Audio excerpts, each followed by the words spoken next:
Hello, ladies and gentlemen. That's good, the microphone's on. My name is William Atkinson. I'm the Assistant Editor of Conservative Home, and I'm very happy to be hosting you today for our latest panel, which is a strong Conservative voice on tackling hunger and hardship, sponsored by the Trussell Trust and the Joseph Rowntree Foundation. The Conservative Party is a moral crusade, or it is nothing. Whichever leadership candidate you are supporting, whichever wing of the party you choose to stem from, we can all agree that it should be an essential the alleviation of poverty should be an essential mission of all Conservatives, and no child, family or individual should go hungry or endure hardship in this country, and it should be the Conservative Party's overriding goal, I would suggest, to tackle that through whichever means, whichever candidate who wins chooses to pursue it. Nonetheless, I am very happy to be joined today by an excellent array of panellists, including Helen Menard, the Director of Policy and Research and Impact at the Trussell Trust, Val McKee, who is a policy advocate and volunteer, Caroline Ansell, the former MP for Eastbourne, Luke Tyrrell, is it Tyrrell? Tyrrell. I think I misspelt it recently in a Con Home article. I feel very embarrassed as a consequence. The UK Director of More in Common, and last but by definitely not no means least, Sir Robert Buckland, the former MP for South Swindon and former Justice Secretary. Thank you all very much for giving up your time today. For those who haven't been to a Conservative Home event before, the format's quite simple. Each of our panellists will give a sort of 3-minute opening statement. I'll do a couple of rounds of questions, and then we will chuck it open to the floor. The usual refrain, ladies and gentlemen, please can we have questions, not statements, so that we can get in as many as possible. So without further ado, can I ask Helen for you to give us a sort of overview of the current situation on hunger and hardship in the United Kingdom? Absolutely. Can you hear me, or do I need to move a mic? Do you want to? Oh, now I have 2 mics. That may be a mic too many. It's really wonderful to be here. Great to partner with Conservative Home and our friends at JRF again. And in terms of the situation, so I think it's interesting coming here to the Conservative Party conference, and you hear what the media is saying, and actually what I've been hearing is lots of really interesting conversations about what role the party wants to play as it has a season in opposition. And those feel really positive to me, the sense of, as a country, we need a strong opposition that will hold the government of the day to account. And I think there's also something for Conservative Party to look back on its record in office. And we saw some really welcome action, particularly through the pandemic and the cost of living crisis, where we saw the uplift to universal credit, we saw investments in the household support fund, we've seen the cost of living payments, raising local housing allowance.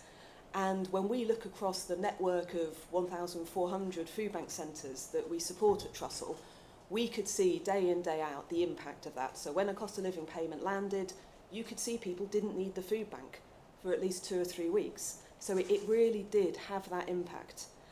But despite the fact that now inflation is coming down and the economy is getting into a better place, what we're continuing to see is a really worrying trend of deepening hardship in our communities. So our friends at JRF recently did some research where they found about 7 million households are having to go without basic essentials, the things that we all need to get by: food, heating, basic toiletries. And some of the research we did, specifically with people on universal credit who should be protected by the social security system, about half of those people were running out of food and couldn't afford more. And of course we see, and I suspect a lot of you see in your communities, the impact that that kind of scale and depth of hardship has on people, on individuals, on families, the pressure it puts on families when they're trying to stay together through that, the pressure on public services. So in the research that, again, JRF has recently done with GPs and schools, and public services are just staggering under the weight of having so many people, so teachers having to spend time trying to sort out housing problems because they've had a parent in tears at the school gates, children who are arriving having not had a good night's sleep because they didn't have a bed that wasn't broken. So really severe hardship that then plays into the pressure on public services, the cost of the state and of public services, and the economy. So some of the research we've done, about a quarter of people on universal credit was saying their financial situation was actively stopping them looking for work, getting a job, sustaining work. Because if you can't afford the bus fare to the job interview, or if you can't afford the bus fare to your hospital appointment, then you're not going to be well and able to be active in the labour market. And without security, without a basic level of financial security, families really struggle to thrive. And you see the way that plays out for children, for adults, for their futures. I think the last thing I'll say is, as Val and Luke are going to talk to us about, the public are really concerned about this. I think in an age where we're quite used to very polarising issues, funnily enough, this isn't a polarising issue. This is an issue where the public has come together to say this is not the society we want. We're one of the wealthiest countries in the world. We should not have a food bank in every town. We should not have millions of people not able to afford the basics of life. And I always find I'm never a little ray of sunshine in these kind of conversations, but I want to end on a kind of hopeful note, which is, again, unlike some of the other big knotty problems, we do actually know how to solve this. We have very good analysis of why people end up in this situation. We have really good examples of how people can be supported out through successive governments. I think in every government you can see they have found some lever to help.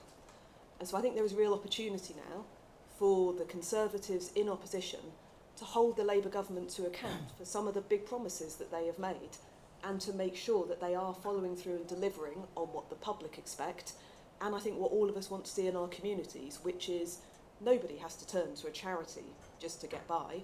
Everyone has the dignity of a secure income, of good work if they're able to work, and a strong community. So I would just finish by saying it's really great to see so many people here to talk about this, and as we have worked with so many of you in government, we want to keep working with you in opposition to keep making progress on this. So thank you for taking the time to come in at your busy conference. Very well said. Thank you, Helen. I'll just do a shameless plug quickly. We did a series on Conservative Home last year called Reducing Demand for Government, which touched upon this amongst other things. So take a look at that to see the sort of Conservative Home take. But nonetheless, shameless plug over. Val, your opening remarks. Right, thank you very much. I'm Val Mackay, and I've had lived experience of living in poverty. I spent 3 years couch surfing at the age of 58. I got into that position because at 53, my husband of only 2 years was diagnosed with a stage 4 cancer. He was given between 6 weeks and 3 months to live. I stopped working immediately to look after him. We had savings, we were, fine. And of course, just my husband's illness became my focus. Fortunately, my husband lived for 2 years. Astounded the medical profession, and died peacefully. I would say it's a tragedy, peacefully and tragically in my arms, having resolved an awful lot of issues that he'd faced in life. So it was a journey, and it's a journey I'm very sort of proud to have been on with him. But it left me in a financially devastated position. As you can imagine, 2 years without work. I only accessed the benefit system in the last 6 months because I'd had savings and we'd always been self-reliant, independent, don't want to ask for anything, you should get on with things and do it yourself. And so asking was not a thing. A series of other events happened after that, but my life became, as I say, the grief rolled over. That devastating loss. The week after my husband died, I likened the pain to being pinned to the wall with a dagger through my heart. Within that system, anyway, I sort of rebuilt life back up a bit, accessed some benefits to set me through, and then everything started to get back to normal. When I say I couch surfed, I was very lucky. I was with family and friends. I could not afford a home of my own.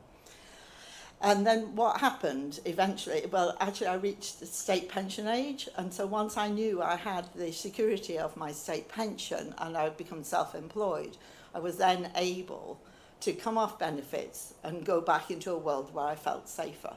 What happened to me was, about a year later, I had a letter from DWP saying they were investigating my previous benefits claim because my name was linked with someone else. It's quite a long story about how that happened, right? The link was that my mobile phone bill was in my sister's name, and it had been since 1997.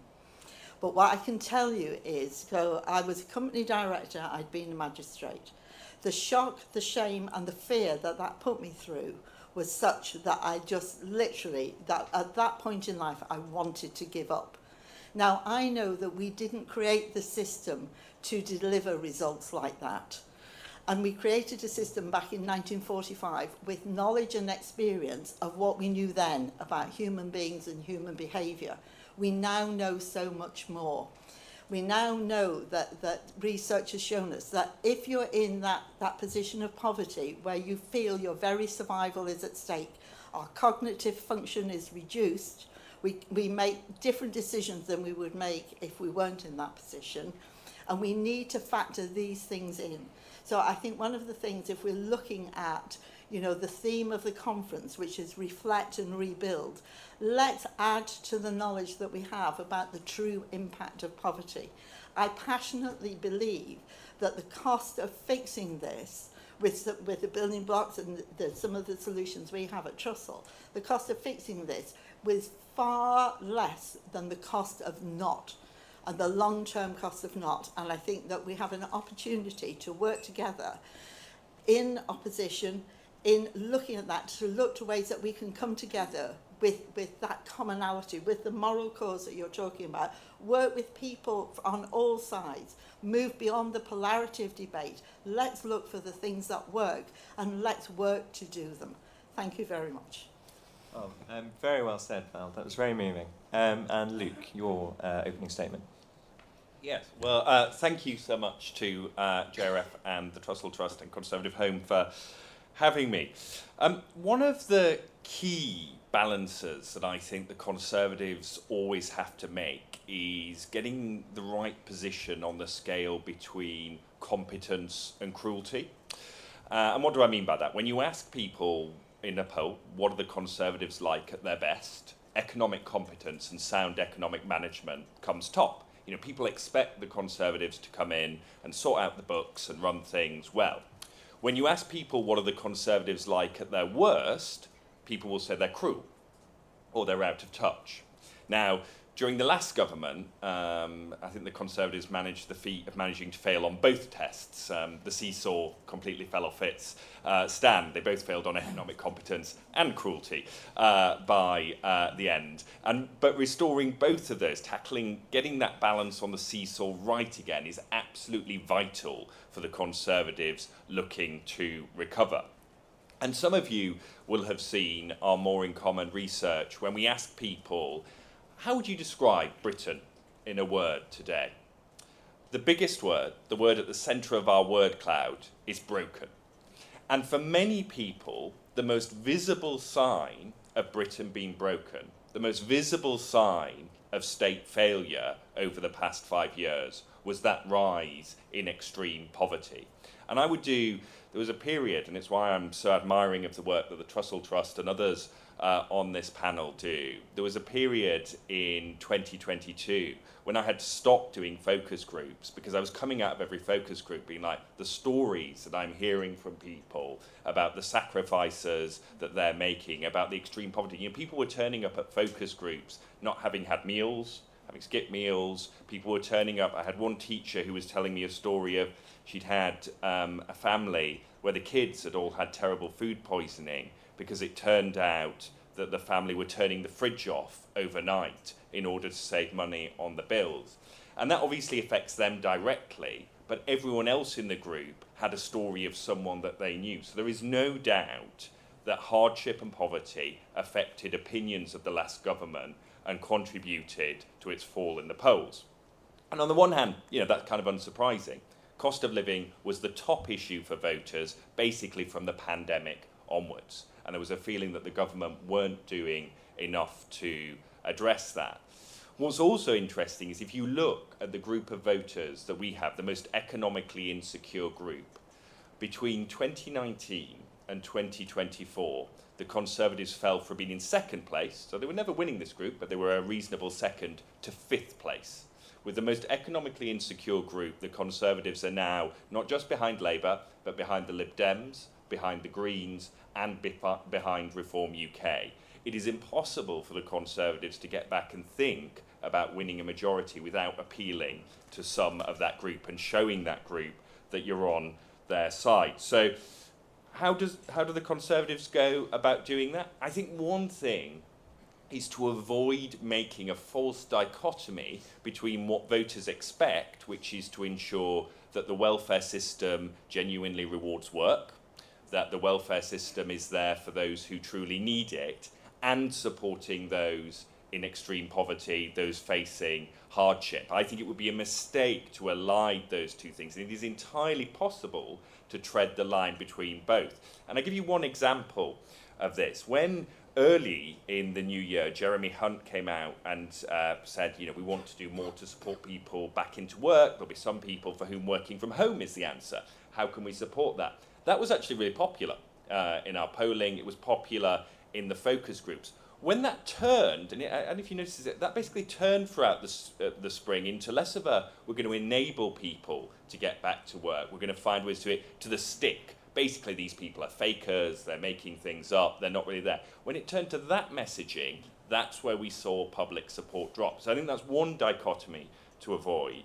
I think the other dichotomy to avoid is that over the course of the last Parliament, you would sort of see this slightly strange oscillation between the Conservatives thinking that they should care about those in experiencing the most extreme hardship, I think particularly under David Cameron, if you looked at the work he did on life chances, to seeing that in opposition to helping out what have become known as the just about managings, or ordinary working families, I think was the title for a bit. Actually, if you look at a lot of the policy solutions that command public support, which are around childcare, which are around things like the energy price support mechanisms, things like that, actually go to helping both. And I think the Conservatives would make a mistake if in opposition they started to pit those two groups against one another. The final thing, and I would say this is from our most recent focus groups, is the Conservatives already have quite an easy in on issues around hardship, and that comes in the form of the winter fuel allowance.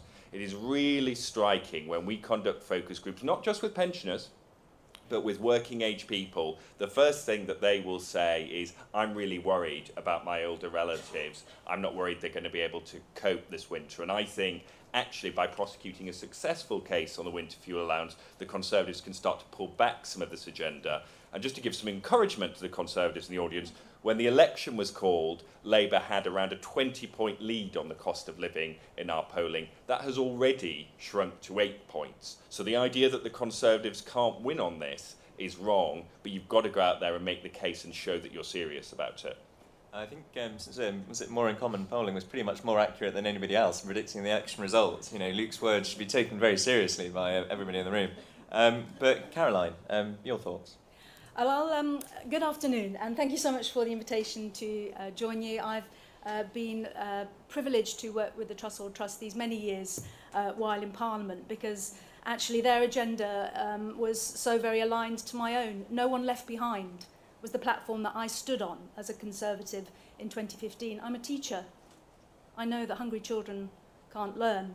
But to pick up on Luke's last point, one of the things that I've really wrestled with, having moved from education, and I think people still do make assumptions about Conservatives, that they're moneyed and landed and titled and privileged. My granddad was illiterate. My mum, who left school at 14, taught him to read.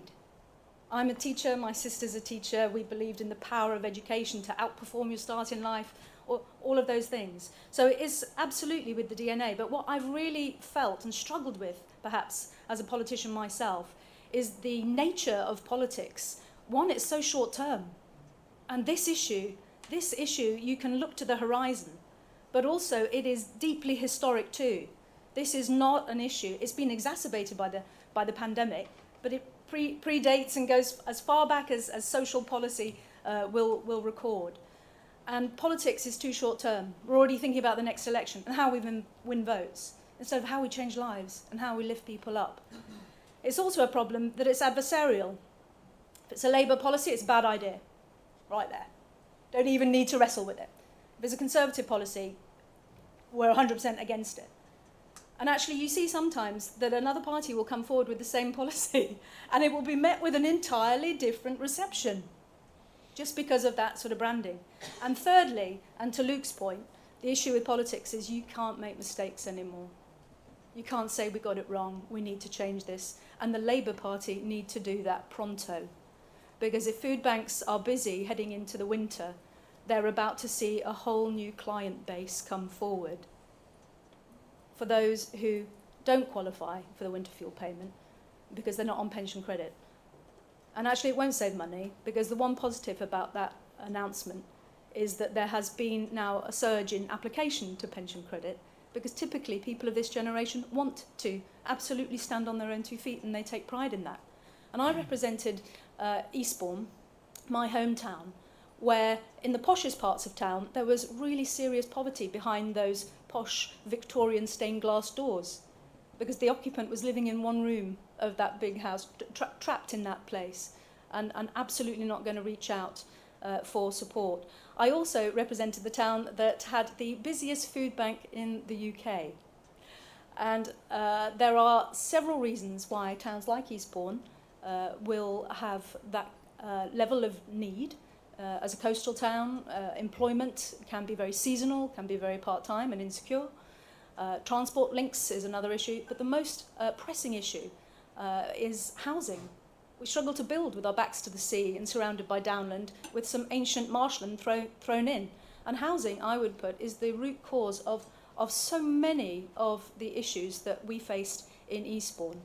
And actually, if we could find in this period, this season of opposition, where maybe, just maybe, we've got more time to reflect than we have to react as we did in government, maybe, just maybe, we can look at how we repurpose the exorbitant housing benefit bill, where basically government is stepping up to the tune of thousands of pounds for individual households every month, and for sometimes substandard accommodation. We are spending through our welfare budget a fortune on housing. And if we could just repurpose part of that and fix that housing challenge, we would see a much, much stronger safety net. Because I think the other thing that the pandemic did was it shocked very many people about the level of support. When they pivoted to it for the very first time, they were shocked. But I would just say one thing: whilst my concern was always for those at most risk, and when I spoke to people on a very individual level, yes, of course we should make sure that people through the security system can buy the essentials. Of course, I mean, it's beyond question. When I then reframed that and we looked at it from the other end of the telescope, the cost just of the uplift was going to outweigh the police budget. They didn't support it anymore. Micro and macro. So if politics is a series of choices, there are some very important choices ahead for this next government. Very much so. And finally, Sir Robert. Well, thank you very much indeed, William, and thank you for reminding us at the beginning of this meeting about the Conservative mission to alleviate poverty, to elevate the condition of the people. Not my words, Benjamin Disraeli, in 1872 at Crystal Palace, and his government did more to raise and elevate the condition of the people than any of the Gladstonian liberal, laissez-faire governments of the 19th century. And it was followed up by the Baldwin governments and Neville Chamberlain and all the work that we did before the war, before 1945, to increase the welfare state and to support people in genuine need. Clearly, Labour built on that. We built on it in the 50s. We have, I think, a very important record, not just to defend, but to talk about when it comes to facing head-on the question of poverty. You know, I came into politics because I hate poverty. I don't want to see it in our society, whether it's material poverty, poverty of ambition. It's a word that we need to challenge. And I certainly, in my time in office, although you always leave government and leave Parliament wanting to have done more, I did what I thought was right in the areas that I had responsibility for, because I wanted to reduce poverty. And the particular area I had responsibility for was, of course, the criminal justice system, and there is, I'm afraid, a sad correlation between those people who fall into the system and their families, let's not forget, and poverty.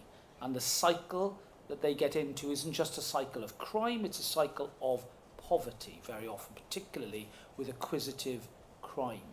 And these are issues that I think are best dealt with in the community and best dealt with in a way that breaks that cycle And in fact, reoffending rates from 2010, we've just been reminded at a previous fringe meeting, actually did reduce from an average of about 31% to 26%. Sounds very small and very incremental, but believe you me, those are thousands of lives which are being changed because of interventions made by the criminal justice system.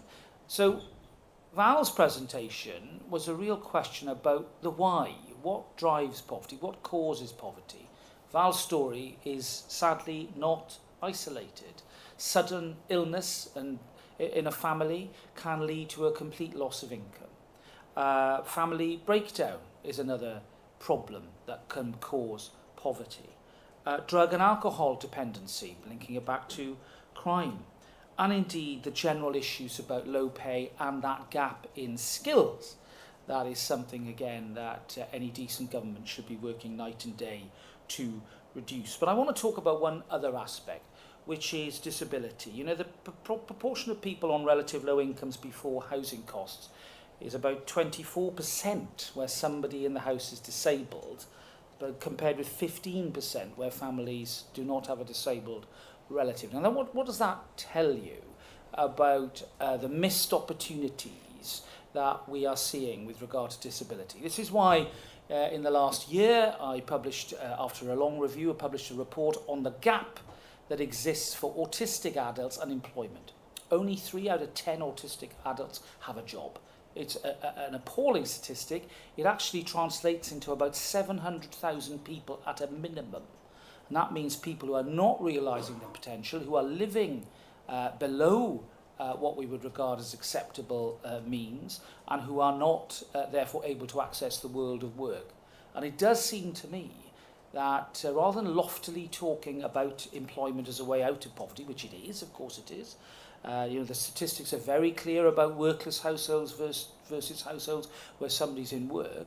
I think Conservatives are at their best when we actually do something about it, when we get to the nitty-gritty, when we work with the private sector and with the wider economy to change attitudes and to change the way in which we recruit and retain, in this case, autistic and neurodiverse people. You know, I'm a great believer in practical politics. I came into politics to do things, not to be somebody.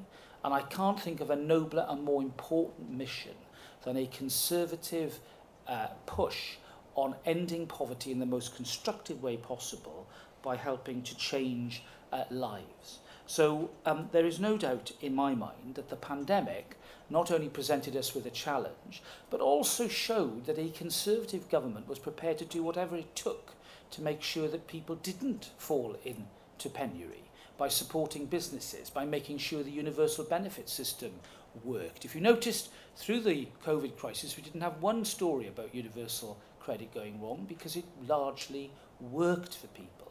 And that is something that, frankly, at the general election, we just didn't talk about. We didn't remind people about what it was that we did and the steps that we took in order to protect people from poverty. And I think that, again, was a missed opportunity politically. I think we've got to learn from that quickly. And whilst we can talk with confidence about our record, we now need a series of practical measures that can help move people into new opportunities and move them away from the sort of cycle that Val and others have suffered, which has gone on for too long. Thank you. Very good, thank you, Sir Robert. I think each of our panellists has sort of spoken at length, and I'm keen, because there's so many of you here, to actually open up questions to the audience as soon as possible. So if you pop your hand, and my colleague will come round with the microphone. The gentleman just in front of you, Abigail, and then the other gentleman over here. Yeah, thank you very much. I'm a councillor in Havering in East London, and we're facing huge financial pressures. We've got a deficit of about 30 million a year. 7 million of that is homelessness, and 80% of our budget is spent on social care. But the government has increasingly given responsibility to local councils to provide that wraparound care that we know is the real way to tackle poverty. What's the answer to making sure we get that balance between correctly providing local authorities with the resources they need to provide that care, or perhaps returning some of that responsibility from local authorities to government? Did we get that balance wrong as Conservatives? And if we did, what's the answer to making sure it's all properly funded? Thank you. I mean, Helen, it would be nice to hear your thoughts on that, and also one of our two MPs as well, but the gentleman there. Hi, I'm Mark. I'm from the Children's Society, and there's a group of us who formed the Children's Charities Coalition with the big 5 children's charities. My friends from Barnardo's are sat over there. We've just done a big piece of research into children's happiness in this country, and we've shown that British children are the most unhappy in Europe. We fall at the bottom of 27 European countries using OECD data. And one of the big reasons for that is we've got the 4th worst levels of food poverty in all of those 27 countries. We also have 2.5 million children on waiting lists for mental health support, and there is an absolute link between children living in poverty and children struggling with their mental health and well-being.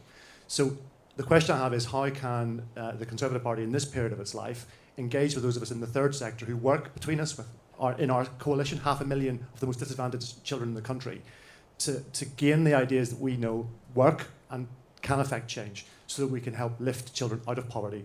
And as Frederick Douglass once said, we want to build stronger children, not fix broken adults.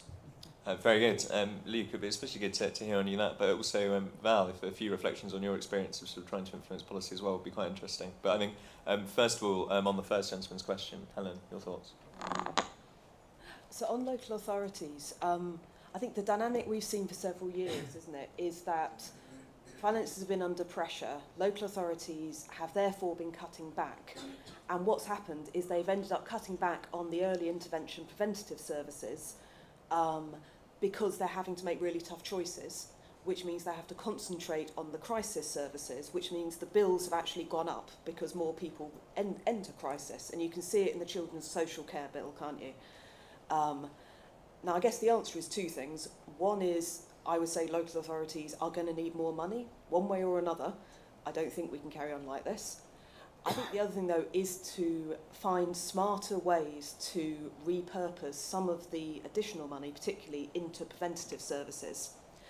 And from the point of view of our network of food banks, I think one of the interesting things that we see, so most of our food banks don't just hand out food, they provide other services. Because a food parcel will help you today, it's not going to solve the problem that brought you to the food bank. So what they do is have a cup of tea and a chat, find out what's going on, and then they connect people to other services, particularly income maximisation, so debt advice, benefit advice, and so on. Quite often, that's the first time somebody has actually got access to that kind of help, which is clearly completely mad. You have to go to a food bank to get that. One of the pressures for local authorities that we're seeing is one of the easiest targets for cuts are things like advice services, particularly face-to-face advice services, because they're not directly tackling, a crisis. I think what we're seeing in some parts of the country is how detrimental that can be, because if you cut down on your advice services, people can't get referred to food banks for a start, so they can't access the support. But then you can't get people that access to advice and prevention, which will in the end prevent them reaching crisis and turning up at A&E, at social services, needing temporary accommodation. So I think yes, and we've collectively got the balance wrong. It's something like social care. I think as a nation we've just ducked it, haven't we? Every party needs to take some responsibility for that. Very much so. So Robert or Caroline, do you have thoughts on this as well? Caroline, would you like to go? Oh, I was going to defer to Sir Robert. Next. That felt Don't defer. proper parliamentary, the most senior colleague. Don't defer. Well, we're just Joe Public, you and me now. Look, social care. Where do we begin? How many reports have we had? Poor Andrew Dilnott is he's tearing his hair out, and this government has ducked it, I'm afraid. Look, it's not working. We are asking local councils to do, I think, a job that is frankly beyond them. And it's not a criticism of local government. I've been a councillor and I know how difficult it is. But increasingly, they are glorified adult and children's social care agencies. They don't seem to do very much else now. And that's not what local government should be, I think. So therefore, what to do about it? Well, it seems to me that when inevitably it's going to involve more money, which is a very difficult thing at the moment to ask the Treasury to come up with. But it also, I think, needs a good Conservative hand on the tiller, which is to reward good behaviour. So many families, tens of thousands of families, are looking after their loved ones by funding the cost of their care, perhaps by letting out the family home that used to be the home of their loved elderly relative, and using the funding from that to, at least in part or in whole, household fund the care. Now that should be rewarded. I think that the tax system should incentivise and credit families that are doing the right thing to avoid the state having to bear the burden. And we need far more of a partnership as well between those with private incomes and the state, so that genuinely, rather than the state saying, oh yes, you know, you've crossed the threshold, you get no help, we have far less of a battle about what it is that the package should be around the relative. And of course we always focus on elderly people.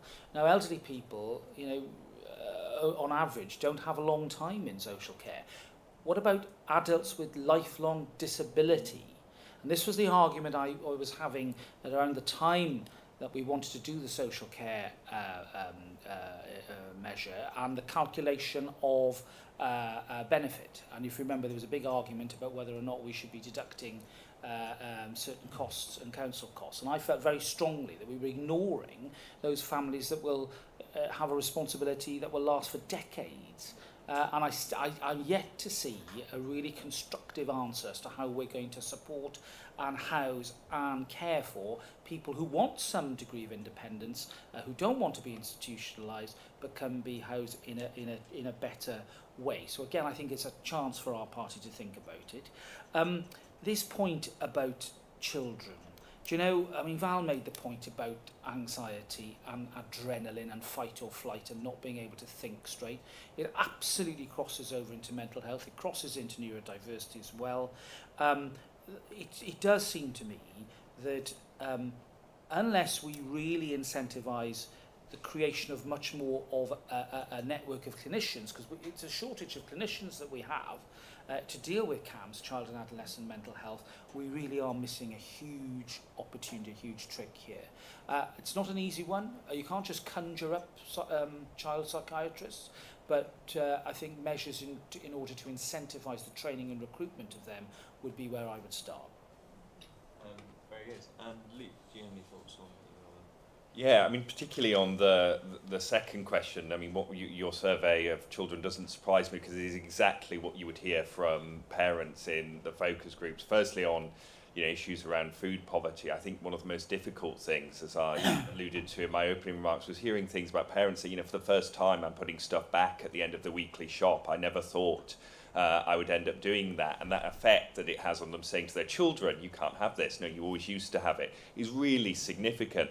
And mental health, I think, absolutely, again, it's really striking. I often sometimes think that Westminster and Whitehall operate, and the media sometimes operate in paradigms which is sort of 5, 10, 15 years behind where the public actually are. Because I can tell you, when it came to mental health, the number of stories we would have from people about young people stuck on waiting lists. And again, I guess for lots of people, the first time in their life when they felt they were really fighting against the state to try and get something done. So there's no doubt that it's an issue. But I actually think the second part of your question is almost the more interesting one for the Conservatives now, which is around the relationship with civil society. Because I think the Conservatives got the relationship with civil society badly wrong at the end of the last Parliament. They started to see civil society as the enemy. Now, I think sometimes civil society had a bit to answer there. Sometimes civil society can come across as the think tank wing of the Labour Party. But lots of civil society isn't like that.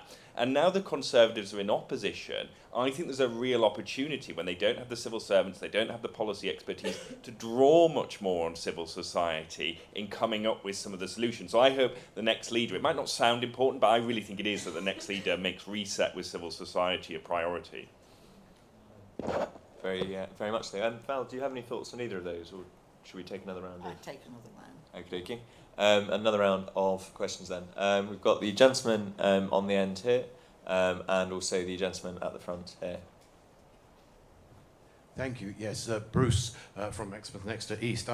I volunteer at the Citizens Advice in Exeter, and we've had to do a crowdfunding attempt to keep the Citizens Advice going. And you talked about income maximisation and advice services, and obviously clients who come to Citizen Advice will struggle if we're not there to provide the service. So I'm wondering how the panel feels that we could actually get local councils and or the government to provide more funding to support such services, as every leaflet you look at, whether it's to taking out a mortgage or any other product, you will find that it says if you get into difficulties, visit your Citizen Advice. So it's not a plug for Citizen Advice, but I felt that it touched on it by the fact that you know, income maximisation is a key problem, and obviously if we're not going to have the places, the resources to go to, this will be a problem. So I welcome the panel's comments, and thank you ever so much.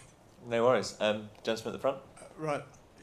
The panel has correctly identified the housing as being a major problem on the, and I think that we have to actually address that by looking at the history, and we've seen a growth of the from about 4.25 times average salary to more than 8, and that's been a problem for all political parties who have been in control during the last 50 years.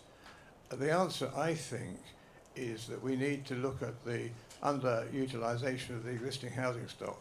I live in a 4-bedroom house as a widow, and I have done for 20 years, because there isn't appropriate housing for older people. And it's not just a matter of private sector, McCarthy and Stone.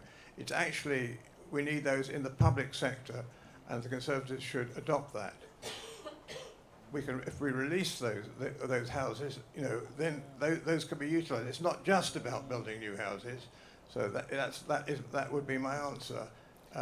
Sorry to cut what you said, but just because I want to get into some more questions afterwards, could we the key thing I would say was, in the city of Manchester, they have given £745 million to build multi-storey blocks of flats.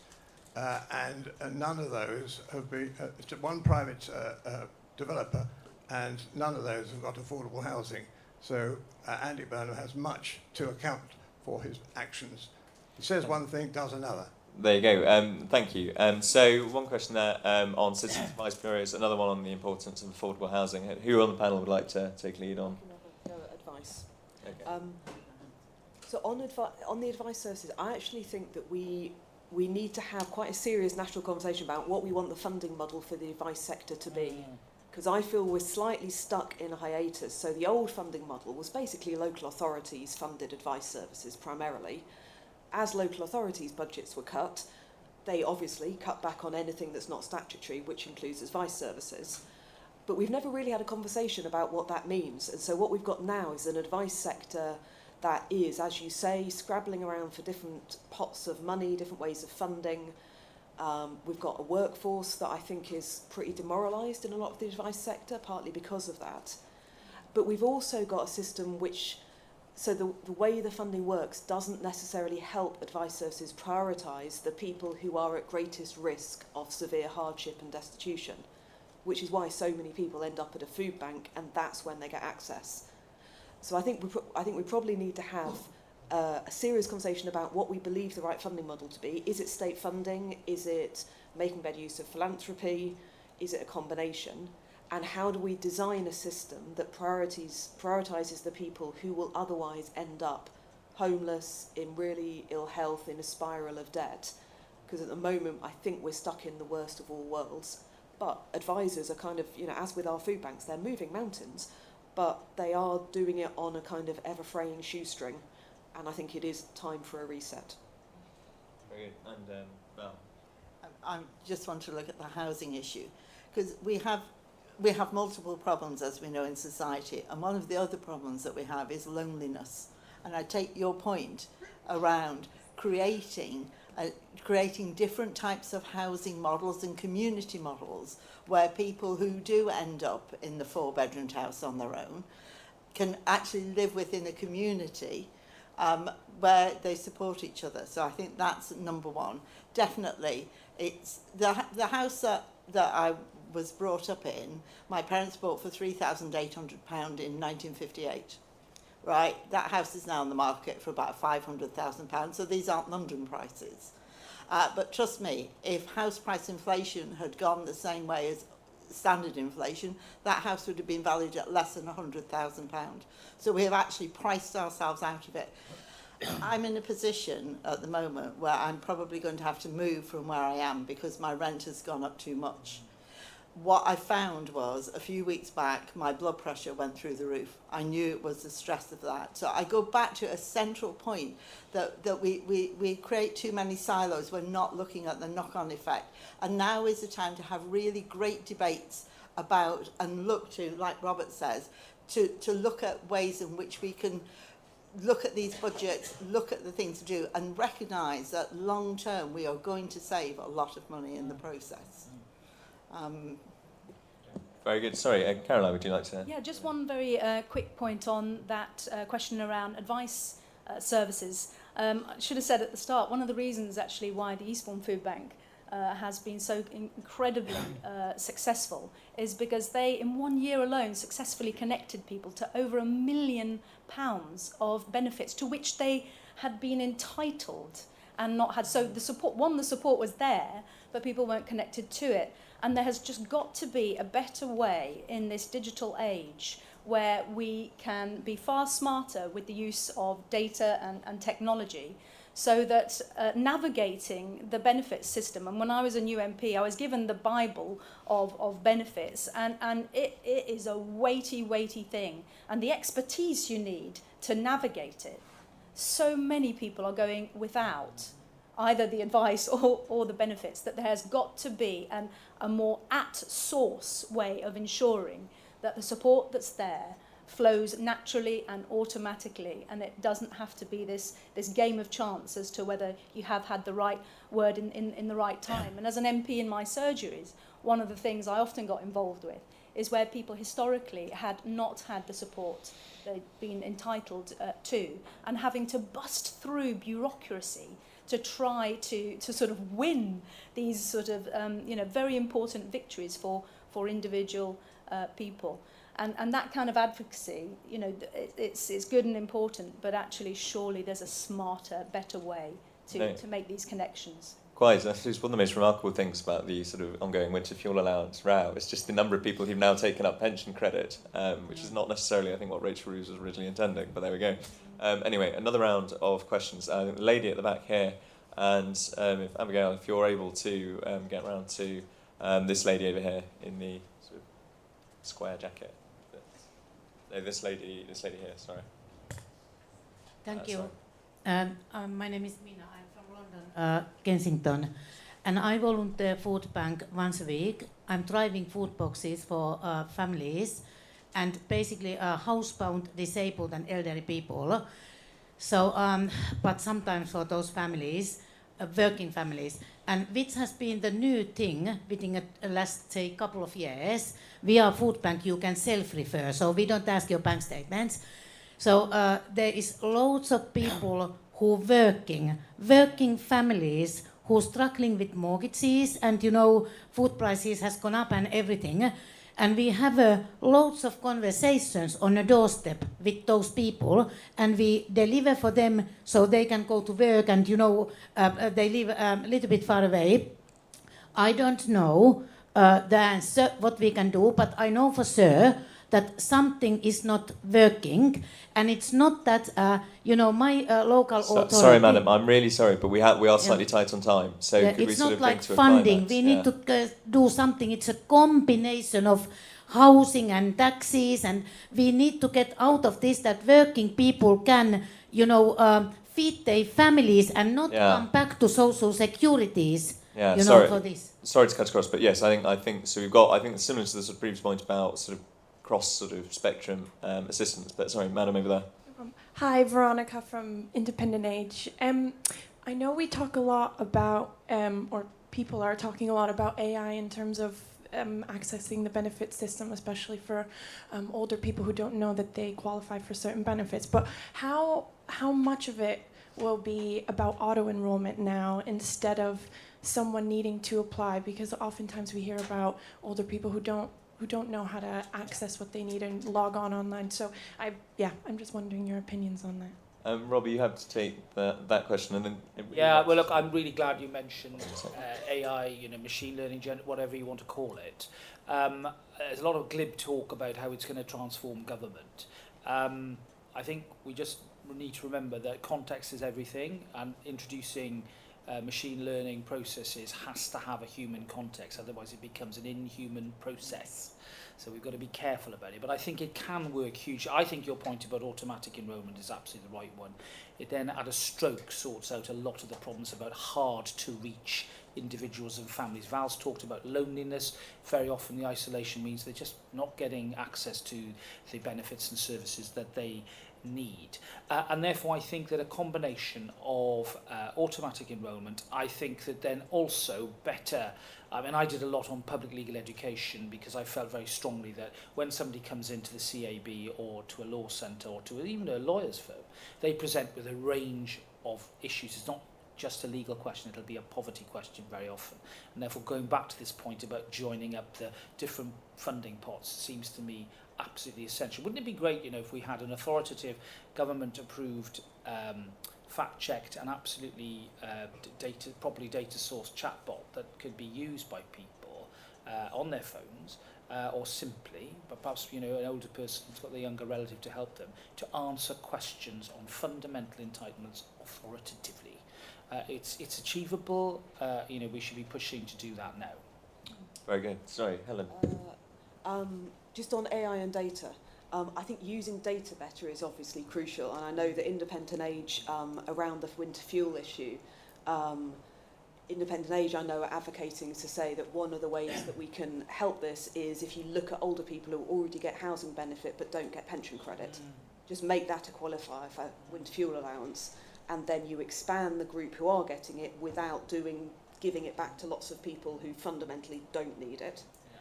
The only other thing on AI is, I think it can be great, but AI does make things up. If it doesn't know it, it literally will just invent stuff. Can I just say thank you very much to the lady for volunteering. I know that your food bank will make all the difference to have volunteers like you, so thank you. But you're right, work isn't protecting people from poverty or even from hunger, and we need to make work a more reliable route out of poverty than it currently is.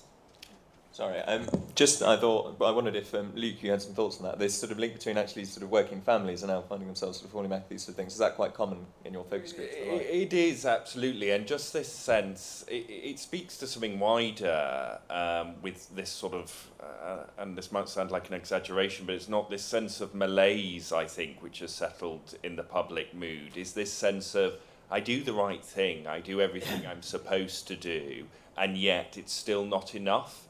And I think that's a big challenge for the Conservatives, for Labour, for any mainstream party. If fundamentally doing your bit, contributing into the system, and you're still struggling at the other end feels like, you know, it's not working, people will look elsewhere. And if you look actually at our data, one of the biggest drivers for people supporting Reform UK was thinking the two main parties didn't get it on the cost of living. So I think Reform UK voters, around 90% of them agree with that statement. So this matters more than just, you know, sort of technical policy. It's people's faith in the system as a whole, and I think that's what's been shaken, particularly since the pandemic. Very good. I'm just slightly conscious of the time, so I think we can get in one more quick question. So, Abigail, the lady on the end there. Hello, Juliet from Christians Against Poverty. So I've just been so encouraged to hear that reminder of like the importance that addressing poverty has played for the Conservative Party over the years.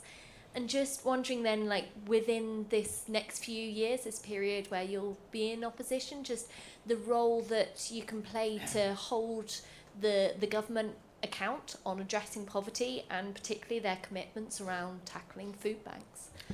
Rob, would you like to take that one? Well, I'm not in Parliament, as is self-evident. My colleagues, of which there are 121, which is the lowest number in modern times, will have quite a job ahead of them in holding the government to account. But it must and can be done. I think that without that rigour within both houses of Parliament, then, you know, what other options do we have other than the ones that I think are coming to fruition in this room? You know, any policy makers for the next Conservative leadership will have to engage with civic society and with the wealth of experience and knowledge, not just in this room, but outside as well. Isn't it great to note that contrary to the stereotype often written about Conservative Party members by the newspapers, that a lot of our members volunteer in local organisations and charities and advice centres. They're doing the work on the ground because they care about the communities in which they live. I'm very proud to be part of a Conservative Party with members like that. It was something that was drummed into me by my family, that you give back. If you're lucky enough to have succeeded, you give back. And that's very much the ethos, I think, of what it is to be a Conservative. So I think we should go into this with our heads held high, be confident, challenge this government on their rhetoric when the reality doesn't meet the rhetoric, as we're seeing with winter fuel payments, and really not just hold them to account, but offer an alternative vision that isn't just rooted in the state being the sole answer to our problems, but genuinely driving private investment into social housing, for example, that isn't merely about low incomes, but it's about disability, it's about old age, it's about loneliness, it's about all the drivers of poverty that we know we can tackle if we have the will. Thank you, and I think I'll just turn to Helen for some closing remarks, if you don't mind. Just sort of summing up today's discussion. I mean, I think as the lady said, there's something really heartening, isn't there, that about the discussion we've had today and about the level of commitment there is to this issue, and and the fact that it is a unifier, that everyone in this room can come together knowing that we want to make a difference to this, and knowing that the work we do on this will be reflecting what the country wants. And I think that's a really hopeful thing to go out to, and for the party to make the most of being in opposition, to be a strong voice. And I guess to some extent now, part of our job is to hold the government of the day to account. That is also the job of opposition. So we want to work with both the government and the opposition to push this forward so we get to the end of the Parliament. And over the last 5 years, we saw the need for food banks double. I think we can halve it if we all work together. We should, by the end of this Parliament, we should try and halve it again. And that would be an amazing thing to achieve. Very stirring and very noble cause on which to end. And just to say, if anyone doubts there is a potential for a strong Conservative voice on this, go and read Robert Blake's magisterial biography of Disraeli, which is such a superb book that it made me cry when I finished it because it was quite so impressive. But nonetheless, ladies and gentlemen, thank you very much for attending. Can we have a hand for our wonderful panel?